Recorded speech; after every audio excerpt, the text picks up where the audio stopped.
श्री गणेशाय नमः। श्री गोपीजनवल्लभाय नमः। श्रीमद्भागवत महापुराण पंचम स्कंद अथ षोडशोऽध्यायः। भुवन कोश का वर्णन। राजा परीक्षित ने कहा, मुनिवर, जहाँ तक सूर्य का प्रकाश है और जहाँ तक तारागण के सहित चंद्रदेव दीख पड़ते हैं, वहाँ तक आपने भूमंडल का विस्तार बतलाया है। उसमें भी आपने बतलाया कि महाराज प्रियव्रत के रथ के पहियों की 7 लीकों से 7 समुद्र बन गए थे, जिनके कारण इस भूमंडल में 7 द्वीपों का विभाग हुआ।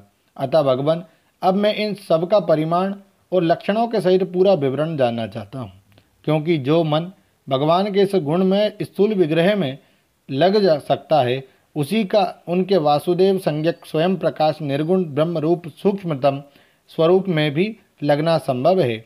अतः गुरुवर, इस विषय का विशद रूप से वर्णन करने की कृपा कीजिए। श्री सुखदेव जी बोले, महाराज, भगवान की माया के गुणों का इतना विस्तार है कि यदि कोई पुरुष देवताओं के समान आयु पाले तो भी मन या वाणी से इसका अंत नहीं पा सकता। इसलिए हम नाम, रूप, परिमाण और लक्षणों के द्वारा मुख्य बातों को लेकर ही इस भूमंडल की विशेषताओं का वर्णन करेंगे। यह जम्बूद्वीप जिसमें हम रहते हैं, भूमंडल रूप कमल के कोश स्थानीय जो 7 द्वीप हैं, उनमें सबसे भीतर का कोश है। इसका विस्तार 1 लाख योजन है और यह कमल पत्र के समान गोलाकार है। इसमें 9,000 योजन विस्तार वाले 9 वर्ष हैं, जो इनकी सीमाओं का विभाग करने वाले 8 पर्वतों से बटे हुए हैं। इनके बीचों बीच इलावर्त नाम का 10वां वर्ष है, जिसके मध्य में कुल पर्वतों का राजा मेरू पर्वत है। वह मानो भूमंडल रूप कमल की कर्णिका ही है। वह ऊपर से नीचे तक सारा का सारा सुवर्णमय है और 1 लाख योजन ऊंचा है। उसका विस्तार शिखर पर 32,000 और तलेटी में 16,000 योजन है तथा 16,000 योजन ही वह भूमि के भीतर घुसा हुआ है, अर्थात भूमि के बाहर उसकी ऊंचाई 84,000 योजन है। इलावर्त वर्ष के उत्तर में क्रमशः नील, श्वेत और श्रृंगबान नाम के 3 पर्वत हैं, जो रम्यक, हिरण्मय और कुरु नाम के वर्षों की सीमा बांधते हैं। वे पूर्व से पश्चिम तक खारे पानी के समुद्र तक फैले हुए हैं। उनमें से प्रत्येक की चौड़ाई 2,000 योजन है तथा लंबाई में पहले की अपेक्षा पिछला क्रमशः दशमांश से कुछ अधिक कम है। चौड़ाई और ऊंचाई तो सभी की समान है। इसी प्रकार इलावर्त के दक्षिण की ओर एक के बाद एक निषद, हेमकूट और हिमालय नाम की 3 पर्वत है। नीलादि पर्वतों के समान ये भी पूर्व पश्चिम की ओर फैले हुए हैं और 10-10 हजार योजन ऊंचे हैं। इनसे क्रमशः हरिवर्ष, किमपुरुष और भारतवर्ष की सीमाओं का विभाग होता है।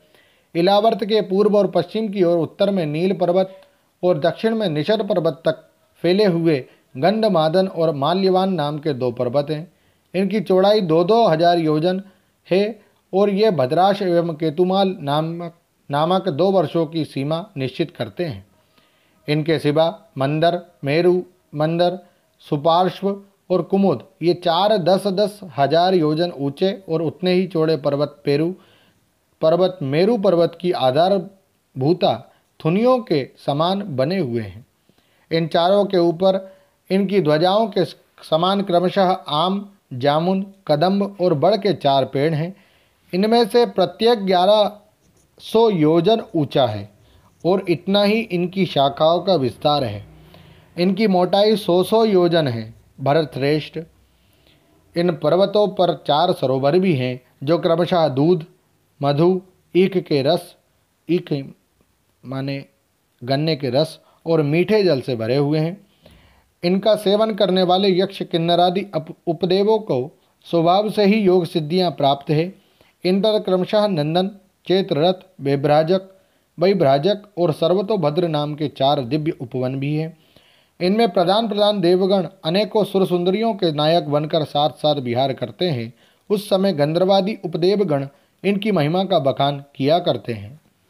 मंदराचल की गोद में जो 1100 योजन ऊंचा देवताओं का आम्र वृक्ष है, उससे गिरी शिखर के समान बड़े बड़े और अमृत के समान स्वादिष्ट फल गिरते हैं।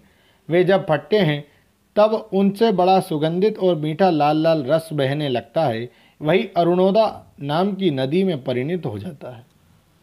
यह नदी मद्राचल के शिखर से गिरकर अपने जल से इलावर्त वर्ष के पूर्वी भाग को सींचती है। श्री पार्वती जी की अनुचरी यक्ष पत्नियां इस जल का सेवन करती है। इससे उनके अंगों से ऐसी सुगंध निकलती है कि उन्हें स्पर्श करके बहने वाली वायु उनके चारों ओर 10-10 योजन तक सारे देश को सुगंध भर देती है। इसी प्रकार जामुन के वृक्ष से हाथी के समान बड़े बड़े प्रायः बिना गुठली के फल गिरते हैं। बहुत ऊंचे से गिरने के कारण वे फट जाते हैं। उनके रस से जम्बू नाम की नदी प्रकट होती है, जो मेरु मंदर पर्वत के 10,000 योजन ऊंचे शिखर से गिरकर इलावर्त के दक्षिण भूभाग को सींचती है। उस नदी के दोनों किनारों की मिट्टी उस रस से भीगकर जब वायु और सूर्य के संयोग से सूख जाती है, तब वही देवलोक को विभूषित करने वाला जाम्बू नद नाम का सोना बन जाती है। ऐसे देवता और गंधर्वादी अपनी तरुणी स्त्रियों के सहित मुकुट, कंकण और करदनी आदि आभूषणों के रूप में धारण करते हैं। सुपार्श्व पर्वत पर जो विशाल कदम्ब वृक्ष है, उसके 5 कोटरों से मधु की 5 धाराएं निकलती है।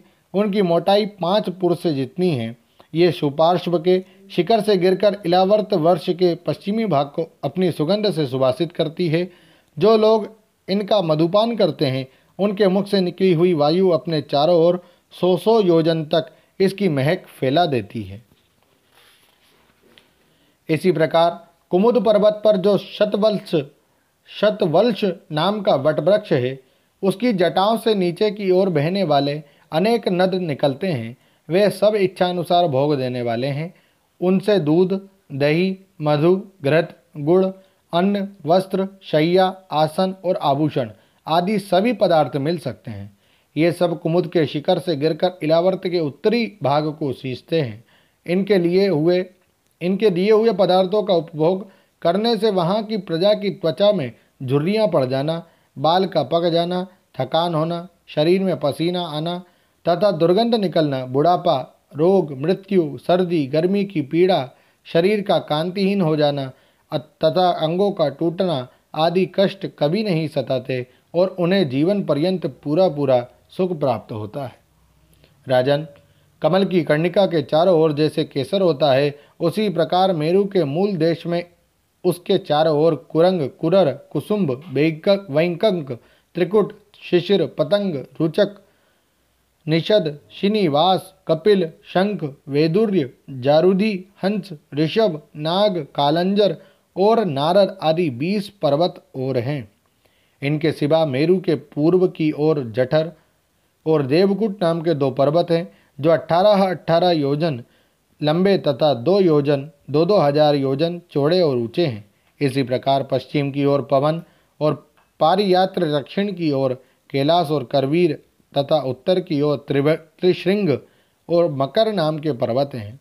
इन 8 पहाड़ों से चारों ओर घिरा हुआ सुवर्णगिरी मेरु अग्नि के समान जगमगाता रहता है। कहते हैं, मेरु के शिखर पर बीचों बीच भगवान ब्रह्मा जी की सुवर्णमयी पुरी है, जो आकार में समचौरस तथा करोड़ योजन विस्तार वाली है। उसके नीचे पूर्वादि 8 दिशा और उप दिशाओं में भी उनके अधिपति इंद्रादि 8 लोकपालों की 8 पुरियां हैं। वे अपने अपने स्वामी के अनुरूप उन्हीं दिशाओं में हैं तथा परिमाण में ब्रह्मा जी की पुरी से चौथाई है। ओम नमो भगवते वासुदेवाय। श्रीमद्भागवते महापुराणे पारमहंस्यां संहितायां पंचमस्कन्धे भुवनकोशवर्णनं नाम षोडशोऽध्यायः। श्रीराधाकृष्णार्पणमस्तु। हरये नमः, हरये नमः, हरये नमः। जय श्री कृष्ण।